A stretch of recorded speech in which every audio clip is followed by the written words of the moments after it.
ang presidente ay isang drug addict? Hindi! Sa pamilya nyo, papayag ba kayo na may drug addict? Hindi! Ano ang dapat ginagawa sa mga addict? Ikulong! Itukang! Itukang! Nung panahon ni Tatay Digong, buti hindi siya natuluyan. Alam nyo, mga kababayan, ngayong nagsalita na, etong si Senator Amy Marcos, nananawagan ho ako sa ating AFP kung ano ang inyong magiging hakbang.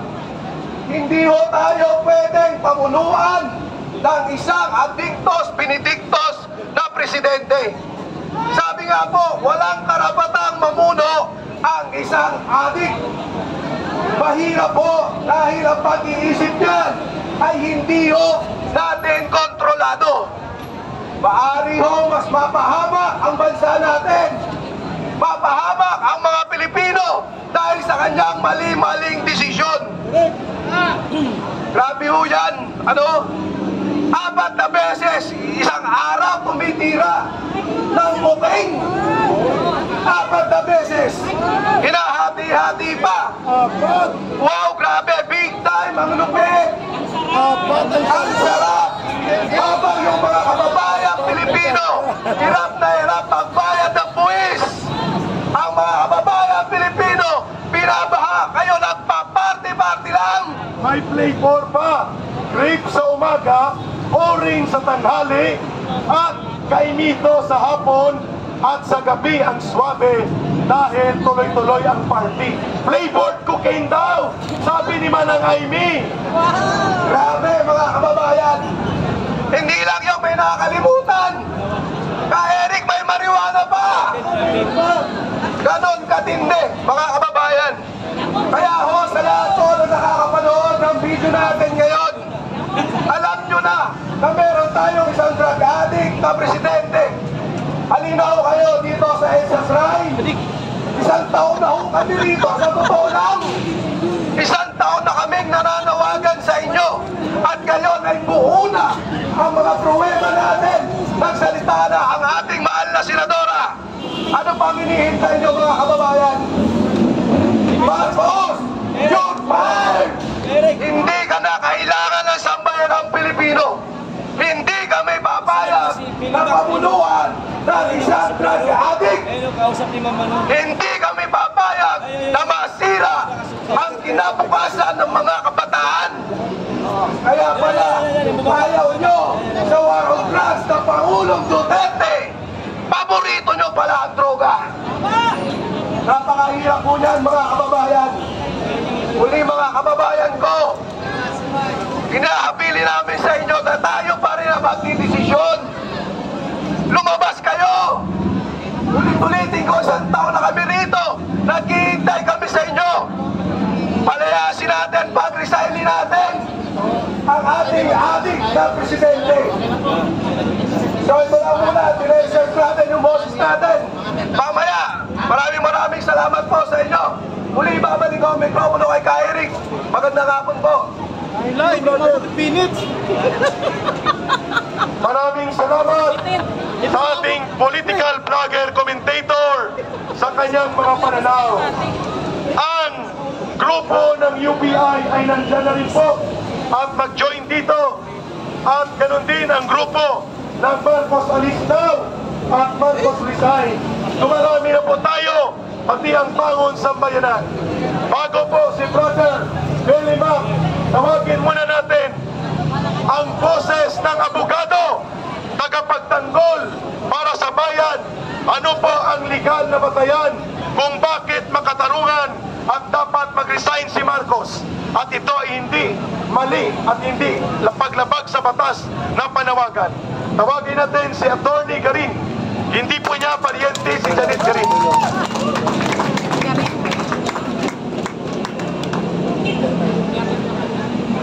Magandang hapon po sa inyong lahat. Papasalamat po ako at nabigyan ako ng pagkakataon na makapagsalita rito. Ako po ang lahat Nais kong ipaalam sa inyo na kasama ko ang aking mga kababayan at taga-Lungsod ng Muntinlupa. Palakpakan po natin nila. Sa Muntinlupa. Kami po sa Muntinlupa ay naniniwala na ang labang ito ay laban ng isang tama at mali. Laban ng isang malinis at madumi. Marami po ang nagsasabi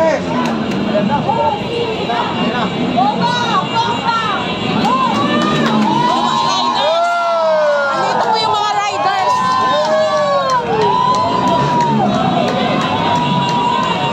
Mga riders. yes,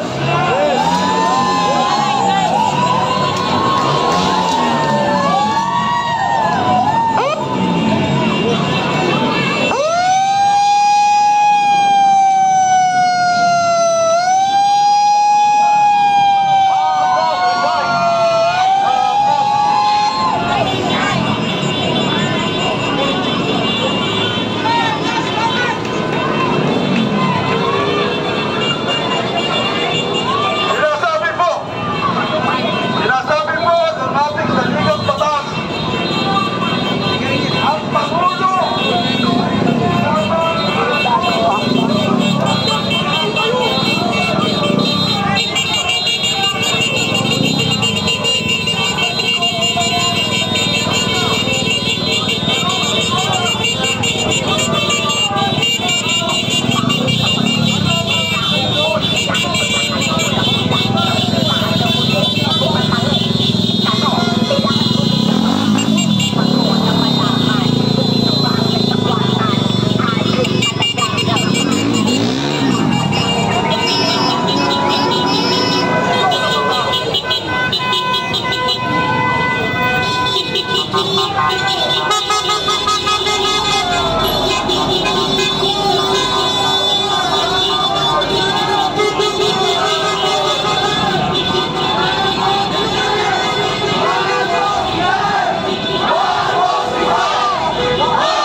yan pong revelasyon ni Senator Jaime Marcos ay tinitingnan ko na parang isang hydrogen bomb. Talaga po, sobrang pasabog. Pero tingnan po natin sa liga. Meron po sa receipt yan na tinatawag na Declaration Against Interest. At dahil si Senator Jaime Marcos ay nakakatandang kapatid ni Bongbong Marcos, meron siyang interes na pangalagaan ang kanilang pangalan,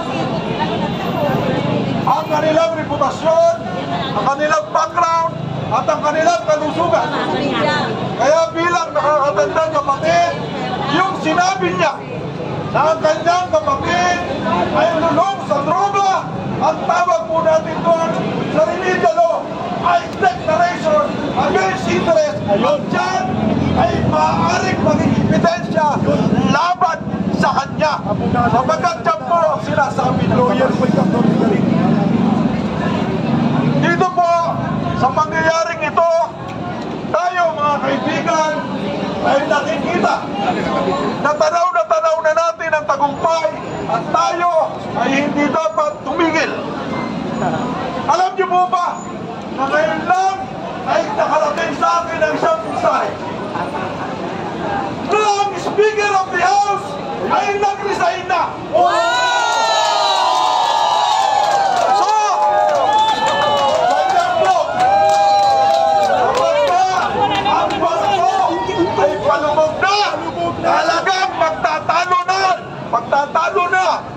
Magtatalo na ang mga nakasakay dito. Tuloy na. So, mga kababayan, ang ating ipinaglalaban na matagal na ay nakikita na natin ang tagumpay. Huwag po tayong titigil habang hindi natin nalulubos ang ating tagumpay para sa tunay na pagbabago at kaunlaran ng bawat pamilyang Pilipino. Mga kababayan ko, sa pagnanakaw nila sa flood control, hindi lamang kinabukasan ng ating mga anak ang kanilang ninakaw. Ninakaw na nila sa atin ang ating dangal na makapamuhay ng isang pangkaraniwang tao. Narito po ang aking mga kababayan sa lungsod ng Muntinlupa at karamihan sa kanila ay nabibilang sa maralitang taga-lungsod ng Muntinlupa na hanggang ngayon ay hindi nabibigyan ang tamang pagtingin ng ating pamahalaan. So mga kababayan ko, akin pong isinasamo sa inyo ang panahong ito kailanman ay hindi na natin dapat palampasin, sapagkat ang panahong ito ay panahon na ng tunay na pagbabago para sa ating mga mahihirap na mamamayang Pilipino. Ganon din po sa ating mga kasamahang pulis. Narito, nagpapasalamat kami sa inyo at kami ay inyong binabantayan, pinoprotektahan. Sa Malacanang, nakita ko po sa Facebook, napapaikutan na ng barikada. Alam niyo po ba, nakita ko na yan, napanood ko na yan noong 1986. Ang Malacanang ay punong-puno ng barikada. Alam niyo kung bakit? Sapagkat kaya punong-puno ng barikada yon para hindi makatakas ang nasa loob. So mga kababayan ko, ako po ay hindi na magpapakahaba ng aking sasabihin. Ang gusto ko lang ay ating sabay-sabay na sabihin. Ito po, 3 beses. Papangunahan ko kayo, Marcos resign! Marcos resign! Marcos resign! Marcos resign! Maraming salamat po para sa tunay na magbabago at kaunlaran ng mamamayang Pilipino. Magandang hapon po sa inyong lahat.